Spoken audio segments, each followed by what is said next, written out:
Oi, gente. É muito importante que vocês divulguem esse vídeo, porque nele eu vou mostrar o Randolph Rodrigues e o Chico Alencar denunciando coisas que foram feitas no apagar das luzes do Congresso Brasileiro. Sim, porque foram realizados cortes no PAC, no Programa de Aceleração do Crescimento, e foram realizadas outras estratégias no apagar das luzes para servir ao grande capital, às grandes corporações empresariais. E, felizmente, temos parlamentares como Randolph Rodrigues e Chico Alencar que denunciaram isso. Eu vou mostrar para vocês o que eles falaram e vou tecer alguns comentários. Sim, hoje eu também vou participar na TV 247 às 4h40 da tarde para falar sobre esses e sobre outros assuntos. Então, quem quiser me assistir, dá um pulinho na live da TV 247 de hoje de tarde, né? Então vamos assistir a fala desses congressistas. Eu vou começar aqui com o Randolph, né? Vamos começar aqui com o Randolph e depois vocês vão ver o Chico Alencar. Vamos lá. É o perfeito, mas é o possível. Aprendemos no parlamento sempre que temos que o possível sempre é próximo do ótimo. Não tinha reparo algum. Então é necessário colocar no pretérito perfeito o verbo ter. Aí não tinha.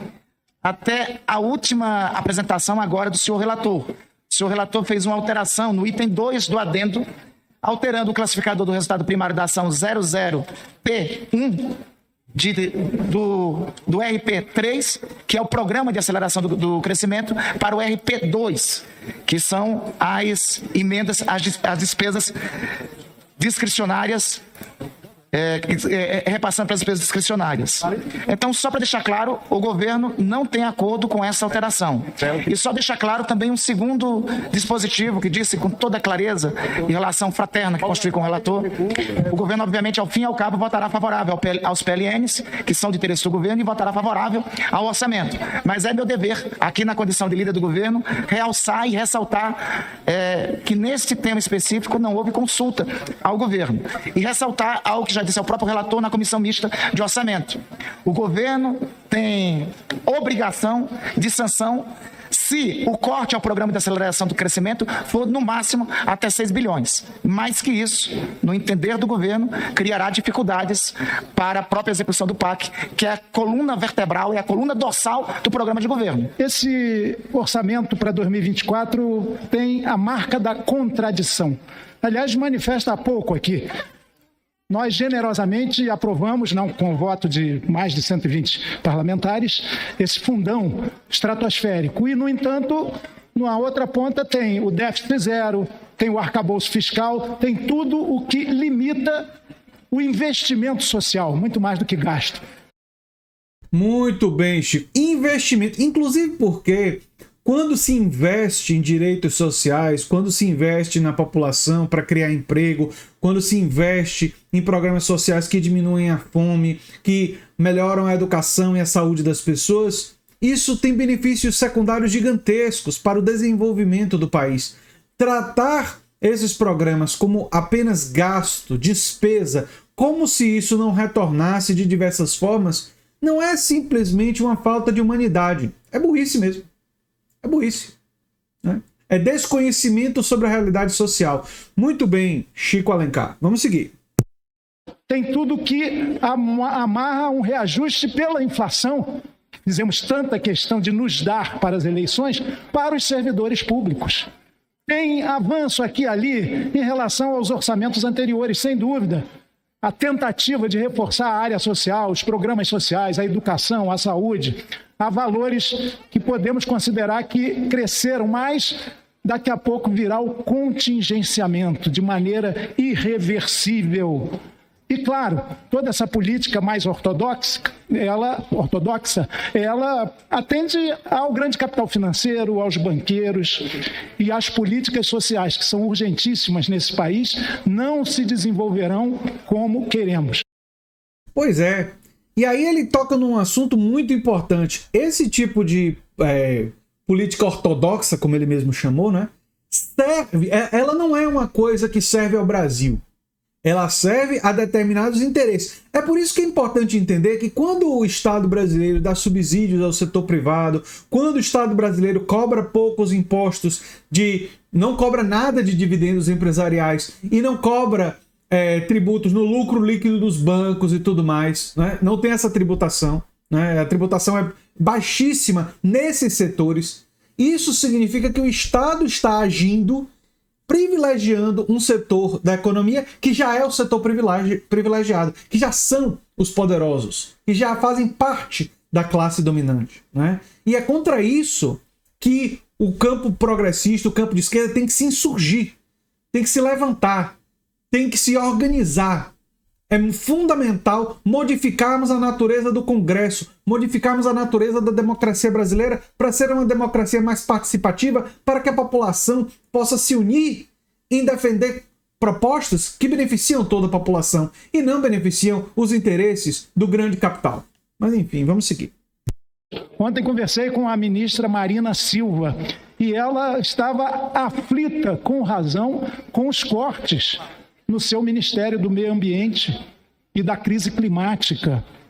Sim, há recursos, afinal, para ministérios que também antes não existiam e foi bom criá-los, como dos povos indígenas, recriar o Ministério das Mulheres, reforçar o Ministério dos Direitos Humanos, mas ainda assim eles são muito tímidos, muito insuficientes para o desenvolvimento de políticas públicas.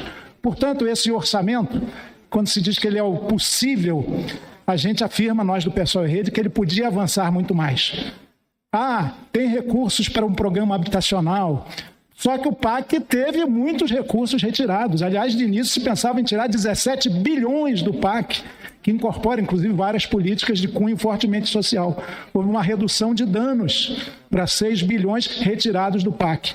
Então, nós já estamos alertas para, em aprovando esse orçamento, enfrentar o que virá, talvez já em fevereiro ou março, contingenciamento na ciência e na tecnologia, na cultura, na educação, na própria saúde, na infraestrutura, em tudo que o Brasil precisa para avançar.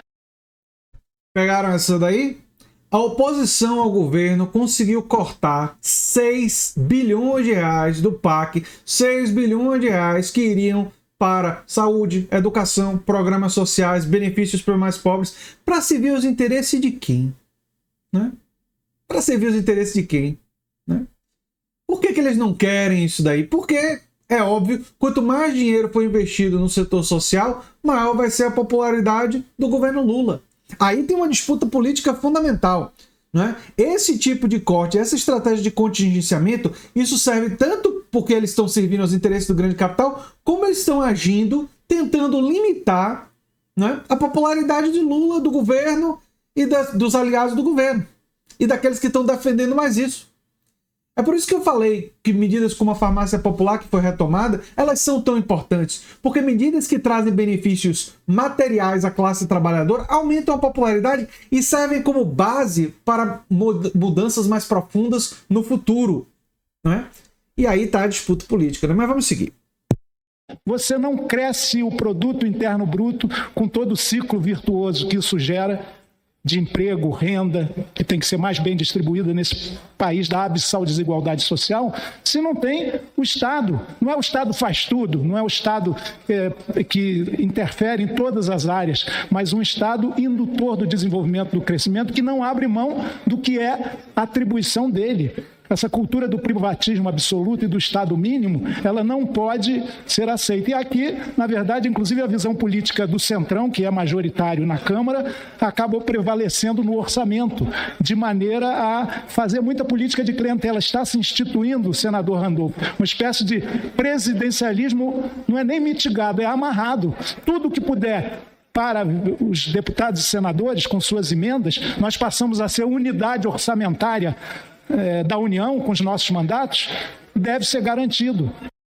E o detalhe que o Chico não está entrando em todos os detalhes, mas quando ele fala clientela, ele já sinaliza, né?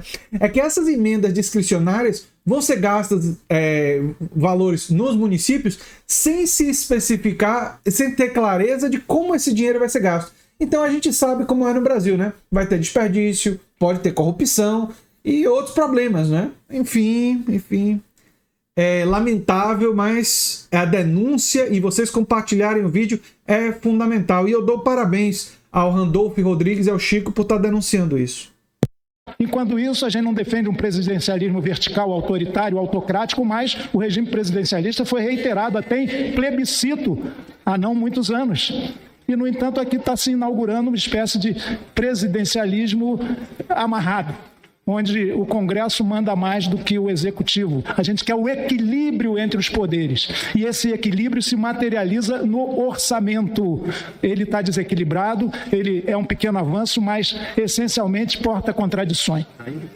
Eu insisto e reitero, nós estamos na busca da restauração do presidencialismo de coalizão, conforme foi elaborado no texto constitucional de 88. No presidencialismo de coalizão, o governo executa e faz combinado com o parlamento. Então, só prestar assim, sem encaminhamento, obviamente o governo orientará o voto favorável, tanto ao conjunto dos PLNs e à PLOA. Mas eu queria, em dever de ofício, de lealdade ao meu querido amigo Mota, amigo que este parlamento, presidente, me possibilitou a relação aqui e a aproximação, fazer essas duas ressalvas em nome do governo. A divergência em relação a essa alteração e, oxalá, aguardar que o corte, de fato, não seja superior a 6 bilhões de reais em relação ao Programa de Aceleração do Crescimento.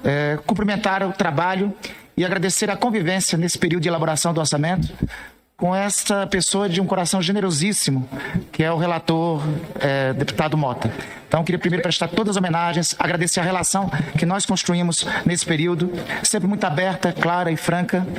É óbvio que o orçamento que nós estamos aprovando e é da natureza da democracia, e é da natureza, inclusive, do surgimento dos Estados democráticos de direito. O Executivo elabora o orçamento, o Congresso se debruça e altera a proposta orçamentária. Este é o primeiro orçamento, deputado Chico Alencar, sob a égide do governo do presidente Lula. Nós temos tido aqui um esforço enorme para sair do presidencialismo de delegação que vivíamos, para voltar ao presidencialismo de coalizão. Mas vai ser difícil, né? Vai ser difícil.